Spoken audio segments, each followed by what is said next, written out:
my name is Andrea, and my business is all to deal with helping people develop their confidence levels. Quite a few years ago I had a really terrible head injury that what I say to people is that it knocked me out of life and I lost all of my confidence completely. I actually thought it was never going to work again. That was a long road for me, and there'll be other people in the room where you've had adversity as well and things that you have to overcome. If you have lack of confidence, it can really hold you back. I do a lot of confidence coaching to get people ready for interviews, to help people get promotions. On the hypnotherapy side, I help people with phobias, and I even can go into businesses and help confidence with upselling, with dealing with customers on the phone, to just getting the team to be more cohesive and understand each other's roles, and that actually you're all working together for the good of the client. And if you don't have clients, you generally don't have a business. Now, one of the aspects of running a business, whether you're a sole trader or whether the business is bigger, is quite often you have to present yourself. But what I've got is a little presentation on some tips and hints on how to do a presentation. Now, in my tips, one of them is trying to remember that you can't expect everyone to remember everything that you say within your presentation. Some people will be listening, some people won't, and that's fine. For whatever reason, it might be that they're thinking of something at work, something at home, what they're having for their dinner, hopefully not, because you're all eating. Or sometimes they're just not interested, which is fine. One of the biggest tips I say to people when you're presenting, is particularly when it's about your business, is that it's not about you. It is about your client, your customer, and what it is that you're trying to do for them when you're presenting. What I say to people is, even if you just take one new tip away with you, then I've done my job. This is just a really quick slide, because if you were in some location where you've come in as the outside presenter, then generally you actually do the exits are here, here, here, where the toilet is, let people know when their breaks are due.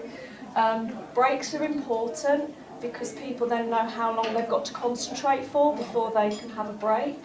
And like Adam did at the beginning of our meeting, it's up to you as a presenter if you want people to be using their phones or not, and whether you're happy with that. That really is down to you. So the learning points just for this little presentation is a couple of interesting facts, the purpose of a presentation, 60-second pitch. I won't need to dwell on that because you all did brilliantly anyway. Some do's, some don'ts, and a quick summary. Now, when you're doing a presentation, it's important to let people know what it is that they need to expect from the presentation. Just a couple of interesting facts about the fear of presenting. Where do you think the fear of presenting is, if that's a top 10? Where would you put presenting? In the top 3, Ali said? Number 1. Yeah, number 1. Yeah, okay. The top fear, so we've got death, intimacy, commitment, flying, the dark, presenting, fear of failure, spiders, heights, and then rejection. They're the top 10 fears apparently. And flying is number 1. The fear of presenting is number 2. And if you're running a business, then this can hinder your business. So the purpose of a presentation is a speech or a talk in which a new product idea, a piece of work or a service or whatever it is you're wanting to let your customers know about, that's what the purpose of your presentation is. But remember, which is what I said at the beginning, it's not about you. It is about communicating with your audience and your clients. To be honest, everybody is wondering what is in it for them. It doesn't matter what your product or service is, they need to know what it is that they can get out of it. But also in a room full of people, they might not want your service, but they might know somebody who does. And it's your job to be able to deliver that message. So be clear about your core message. The way that Philippa runs this meeting is that she's saying to you, let people know what it is you want. What is your ideal client? What is it that you're looking for? You might come one month and it might be that month you're really looking for a connection with a certain company or people. Set the expectation, so we did that at the beginning. Normally that's the time, the breaks, what people should be expecting to learn. Keep it simple, and as Adam said, that's one of his core values for his business. Clarify as well, so we've only got a few minutes, so normally you would go through a presentation and make sure that you're clarifying with people that they do understand. Give people the opportunity to maybe ask questions. Now, a lot of people get worried about being asked questions in the middle of the presentation if it's a bit of a complicated answer. So all you need to say is, that's such a valid question, thank you, and I'll come back to you at the end, or come and see me at the end. That's a way of dealing with that.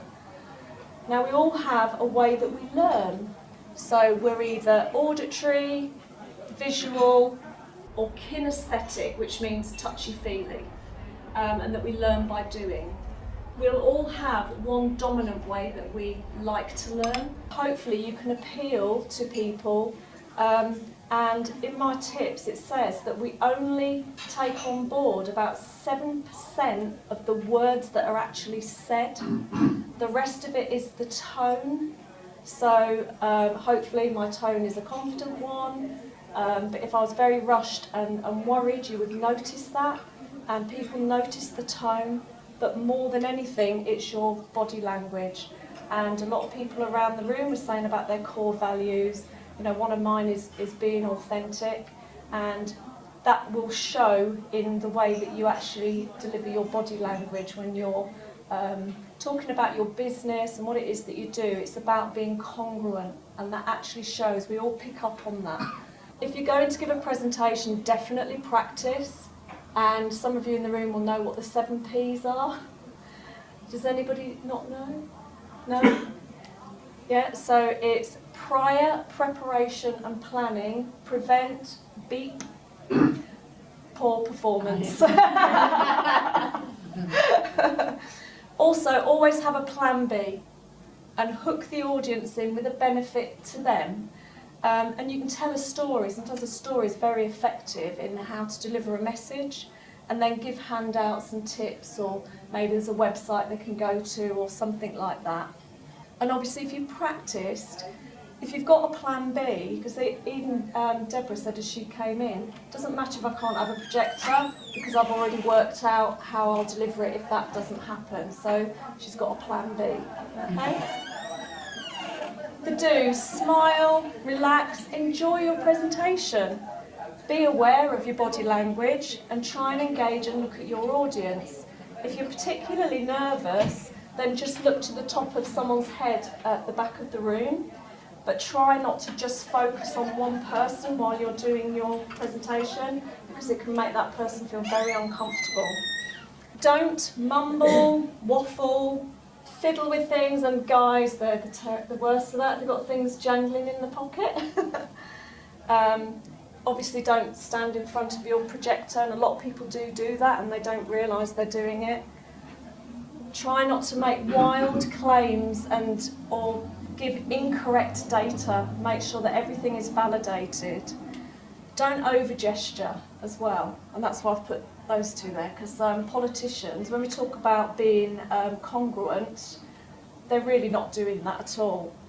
Also, just because you've got PowerPoint doesn't mean that you do everything. And most importantly, like was mentioned, show your passion, be enthusiastic about what you do, be honest, and be interested in your audience, but most of all, be yourself. Thank you.